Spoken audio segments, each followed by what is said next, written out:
오늘은 이제 물권법에 대해서 공부를 해보도록 하겠습니다. 이 물권법이라고 하는 것은 이 물건에 대한 지배를 규율하는 사법이라고 볼 수가 있을 겁니다.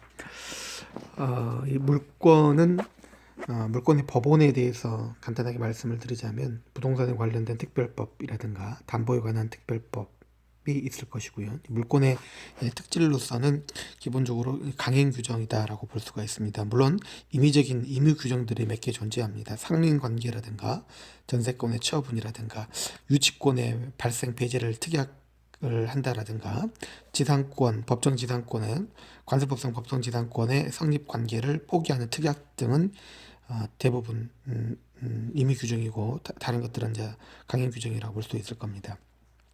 고유법성을 가지고 있다라고 하는 것 성질을 알고 계실 거고요. 그다음에 로마법과 게르만법의 교차로 이루어져 있다라고 하는 것 알 수가 있을 겁니다. 이 단체법의 성격으로서 이 게르만법의 성격을 가지고 있는데 부동산의 등기, 동산의 인도, 그다음에 공신의 원칙은 게르만법 요소라고 볼 수가 있을 겁니다. 반면에 로마법은 소유와 점유권을 분리하고 관념상 소유권을 인정을 함으로써 제한물권이 성립되었다라고 하는 것도 알 수 있을 겁니다.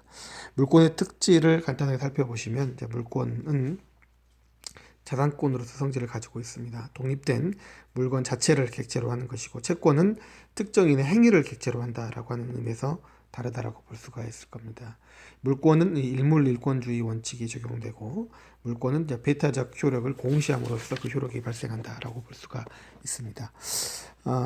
또한 물권은 지배권의 성격을 가지고 있고요. 반면에 채권은 채무자의 채무 이행을 통해서 물건을 지배할 수 있다라고 하는 것이 다르다라고 볼 수가 있을 겁니다.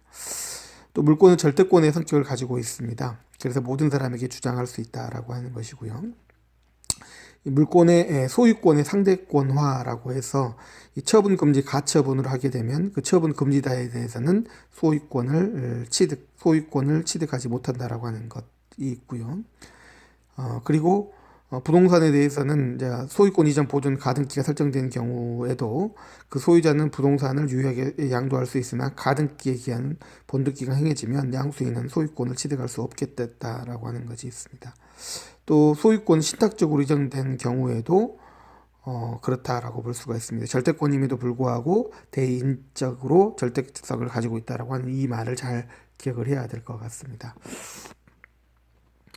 물권은 관념 성격을 가지고 있다. 그래서 현실적인 사상을 기초로 해서 성립되고 있는 점유권과는 또 다르다라고 볼 수가 있을 겁니다.